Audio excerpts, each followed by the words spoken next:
Hello everyone, कैसे आप लोग। Welcome back to my channel tech Varsha box.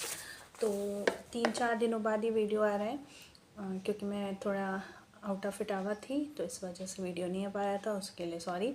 And आपको पता है कि एलटी ग्रेड के जो बाकी पेपर थे उनकी भी डेट आ चुकी है, ठीक है। तो जो भी पेपर हैं अब सामने, उनके लिए आपको फोकस करना चाहिए।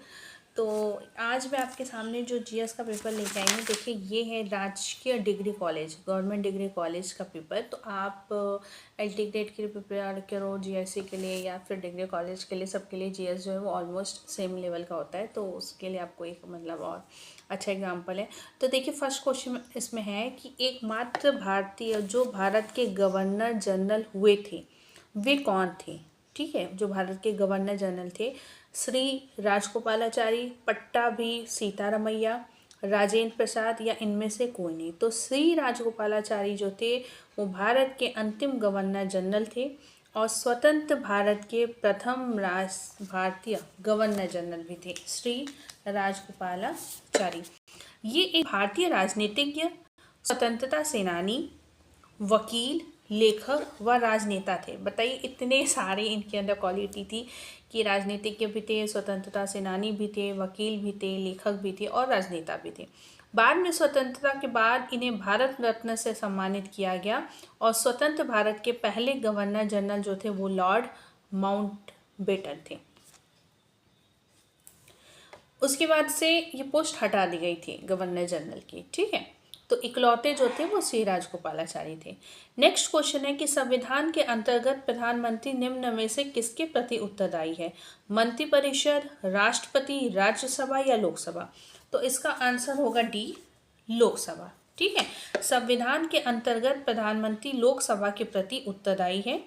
चूंकि प्रधानमंत्री लोकसभा में बहुमत प्राप्त दल का नेता होता है, अतः प्रधानमंत्री का उत्तरदायित्व लोकसभा के प्रति होता है। नेक्स्ट क्वेश्चन है आपका कि केंद्र सरकार, योजना आयोग तथा राज्य सरकारों के बीच समन्वयकर्ता का कार्य निम्नलिखित में से कौन करता है?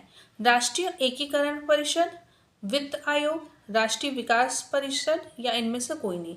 तो इसका आंसर है सी, राष्ट्रीय विकास परिषद।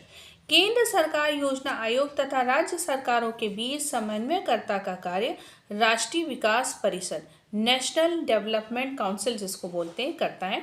इसकी स्थापना 6 अगस्त 1952 को योजना आयोग के सहायक के रूप में हुई थी और वर्तमान में योजना आयोग के स्थान पर नीति आयोग का गठन किया गया है। नेक्स्ट क्वेश्चन है आपका कि भारत के उपराष्ट्रपति का निर्वाचन कैसे होता है? फर्स्ट, लोकसभा के सदस्यों द्वारा, राज्यसभा के सदस्यों द्वारा, लोकसभा, राज्यसभा और विधानसभाओं के सदस्यों द्वारा, या फिर लोकसभा, राज्यसभा और विधानसभाओं और विधान परिषद के सदस्यों द्वारा।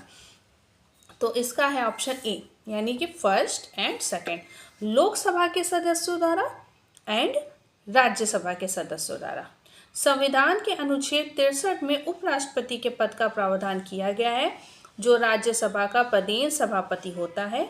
उपराष्ट्रपति का निर्वाचन लोकसभा और राज्यसभा के सभी सदस्यों द्वारा आनुपातिक प्रतिनिधित्व प्रणाली के तहत किया जाता है। नेक्स्ट आपका क्वेश्चन है कि निम्नलिखित में से कौन सा विटामिन, ये साइंस का क्वेश्चन है, जनरल साइंस का, मानव शरीर में कैल्शियम और फास्फोरस उपापचय में प्रमुख भूमिका निभाता है? तो आपका ऑप्शन है vitamin C, vitamin D, vitamin B6 या विटामिन ई। कौन सा विटामिन है जो मानव शरीर में कैल्शियम और फास्फोरस उपापचय में, कैल्शियम और फास्फोरस उपापचय में प्रमुख भूमिका निभाता है? तो विटामिन डी। विटामिन डी मानव शरीर में कैल्शियम और फास्फोरस उपापचय में प्रमुख भूमिका निभाता है। विटामिन डी आंत में कैल्शियम के अवशोषण को बढ़ाता है और सामान्य अस्थि खनिजी कणों को सक्षम बंद करने के लिए पर्याप्त कैल्शियम एवं फास्फेट की सांद्रता को बनाए रखता है, विटामिन डी। जब वृक्क यानी कि किडनी कार्य करना बंद कर देती है तो क्या होता है? शरीर में वसा का संचय होता है, शरीर में प्रोटीन का संचय होता है, रक्त में शर्करा का संचय होता है या रक्त में नत्रजनित अपशिष्ट पदार्थ का संचय होता है? तो इसका है आंसर डी, रक्त में नत्व जनित अपशिष्ट पदार्थ का संचय होता है। जब वृक्क यानी किडनी कार्य करना बंद कर देती है तो रक्त में नत्व जनित अपशिष्ट पदार्थ का संचय होता है। किडनी के दो भाग होते हैं, बाहरी भाग को कार्टेक्स और भीतरी भाग को मेडुला कहते हैं। निम्नलिखित में से मुख्यतः कौन सा प्रोटीन गाय के दूध में होता है? कैसीन, लैक्टेलुबिन, लैक्टोग्लोबिन या उपयुक्त में से कोई नहीं। तो एक है फर्स्ट कैसीन। ठीक है, गाय के दूध में कैसीन प्रोटीन पाया जाता है। कैसीन के कारण दूध का रंग सफ़ेद होता है एवं कैरोटीन के कारण इसका रंग हल्का पीला भी होता है। इंटरनेशनल मुद्रा कोष का सबसे नया सदस्य कौन है? नामीबिया, दक्षिण सूडान गणराज्य, पूर्वी तिमोर और भूटान। प्रश्नकाल के दौरान अंतर्राष्ट्रीय मुद्रा कोष का नया सदस्य दक्षिणी सूडान है। वर्ष 2020 को अंडोरा अंतर्राष्ट्रीय मुद्रा कोष का 190वां सदस्य बना है। दक्षिण सूडान गणराज्य।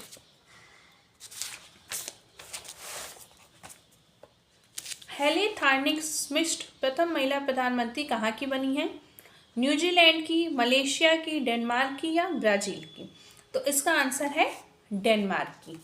हेले थार्निक स्मिथ डेनमार्क की प्रथम महिला प्रधानमंत्री बनी थी। वर्तमान में डेनमार्क के प्रधानमंत्री मेटे फ्रेडरिक्सन हैं। डेनमार्क उत्तरी यूरोप का एक नार्डिक देश है जो फार्मिंग उद्योग के लिए विश्व में जाना जाता है। नेक्स्ट क्वेश्चन है आपका कि महात्मा गांधी इंटरनेशनल शांति और सद्भावना पुरस्कार 2011 का किसे दिया गया था? तो देखिए, ये जो पेपर है जीएस का, ये आपका 2012 का था। तो 2012 में देखिए पूछा गया था 11 का किसको दिया गया था। तो देखिए, आंग सान सू की को, बिल क्लिंटन को, दलाई लामा को या शेख हसीना वाजिद को? तो आंसर है इसका सी, दलाई लामा। 2011 का महात्मा गांधी इंटरनेशनल शांति और सद्भावना पुरस्कार 2011 तिब्बत के आध्यात्मिक गुरु दलाई लामा को दिया गया है। बांग्लादेश के शेख मुजीबुर रहमान और ओमान के दिवंगत सुल्तान काबूस बिन सईद अल सईद को क्रमशः वर्ष 2020 और 2019 के लिए शांति गांधी पुरस्कार से सम्मानित किया गया था। निम्न में से कौन जनवरी 2012 में भारत के शतरंज के 26वें ग्रैंड मास्टर बने? मुसुनूरी ललित बाबू, रामा राम लक्ष्मण, रमेश या SP सेतुरमन? तो इसका आंसर है ए, जनवरी 2012 में भारत के शतरंज के 26वें ग्रैंड मास्टर मुसुनूरी ललित बाबू बने हैं। जनवरी 2022 में भरत सुब्रमण्यम भारत के 73वें शतरंज ग्रैंड मास्टर बने हैं, मुसुनूरी ललित बाबू। निम्नलिखित में से किसने कालिदास के नाटक अभिज्ञान शाकुंतलम का सर्वप्रथम एक यूरोपीय भाषा में अनुवाद किया था? तो इसका ऑप्शन है Charles Wilkinson, Henry Kohlberg, Johannes Wolfgang गेटे या विलियम जोन्स? तो ऑप्शन है डी, विलियम जोन्स। कालिदास के नाटक अभिज्ञान शाकुंतलम का सर्वप्रथम एक यूरोपीय भाषा में अनुवाद किया विलियम जोन्स ने। भगवत गीता का अंग्रेजी अनुवाद चार्ल्स विल्किंसन ने किया था। विलियम जोन्स ने 1784 में एशियाटिक सोसाइटी ऑफ बंगाल की स्थापना किया। 28वां क्वेश्चन है, तंजौर के बृहदेश्वर मंदिर का निर्माण किसने किया? नरसिंहवर्मन सेकंड ने, राजा राज ने, राजेंद्र ने या कोलुतुंग ने? तो बी, राजा राज ने। तंजौर के बृहदेश्वर मंदिर का निर्माण राजा राज प्रथम ने कराया था। इस मंदिर को दक्षिण भारत में द्राविड़ स्थापत्य शैली के सभी मंदिरों में सबसे श्रेष्ठ माना जाता है और इस मंदिर में वैष्णव तथा शैव संप्रदाय की मूर्तियां उत्कीर्ण हैं। निम्नलिखित में से कौन प्रसिद्ध जहांगीरी चित्रकार था? मीर सैयद अली, अब्दुल समद, दसवंत या अब्दुल हसन? तो मीर सैयद अली, अब्दुल समद एवं दसवंत अकबर ये कालीन चित्रकार थे। तो इसका आंसर है अबुल हसन। जहांगीरी चित्रकार कौन था? अबुल हसन। जहांगीर ने इसे नादिर उर जामा की उपाधि भी प्रदान की थी। उसके बाद आपका नेक्स्ट क्वेश्चन है कि निम्नलिखित में से कौन सा राज्य है जो ऐसा कानून बनाने के लिए जहाँ प्रस्तावित है जिसमें नौकरशाही की बेहिसाब परिसंपत्ति को जब्त किया जा सकेगा? महाराष्ट्र, तमिलनाडु, राजस्थान, पश्चिम बंगाल? तो आंसर है राजस्थान। तो राजस्थान राज्य में ऐसा कानून बनाना प्रस्तावित है जिससे नौकरशाही की बेहिसाब परिसंपत्तियों को जब्त किया जा सकता है। यही संपत्तियां मुख्यतः भ्रष्टाचार का माध्यम बनती हैं। नेक्स्ट क्वेश्चन है कि निम्नलिखित में से किस राज्य में स्थानांतरित कृषि प्रचलित है? उत्तर प्रदेश में, बिहार में, गुजरात में या फिर नागालैंड में? तो देखिए ऑप्शन है डी, नागालैंड सहित उत्तर पूर्वी भारत में स्थानांतरित कृषि की जाती है जिसे उस क्षेत्र में झूम कृषि कहा जाता है। झूम कृषि एक कृषि प्रणाली है जिसमें वनों को समाप्त करके भूमि प्राप्त की जाती है, उन पर फसल उगाई जाती है, तत्पश्चात भूमि को छोड़ दिया जाता है और यह पर्यावरणीय रूप से अनुचित मानी जाती है। नेक्स्ट क्वेश्चन है, भारत में कौन सा राज्य मैग्नीज का सर्वाधिक उत्पादन करता है? महाराष्ट्र, मध्य प्रदेश, कर्नाटक, उड़ीसा? तो मध्य प्रदेश। भारत में मध्य प्रदेश राज्य मैग्नीज का सर्वाधिक उत्पादन करता है। इसके बाद द्वितीय एवं तृतीय राज्य क्रमशः महाराष्ट्र व उड़ीसा का है। देश में शेष मैग्नीज भंडारक राज्य उड़ीसा है। तो यहाँ पे मैंने इस पेपर को जो जीडीसी 2012 का गवर्नमेंट डिग्री कॉलेज का पेपर था ख़त्म कर दिया। आई होप कि आपको जीएस अच्छा लगा होगा। अगर वीडियो अच्छा लगा होगा तो प्लीज़ चैनल को सब्सक्राइब करिएगा, वीडियो को लाइक एंड शेयर करिएगा। मिलते हैं आपसे नेक्स्ट वीडियो में। Bye bye.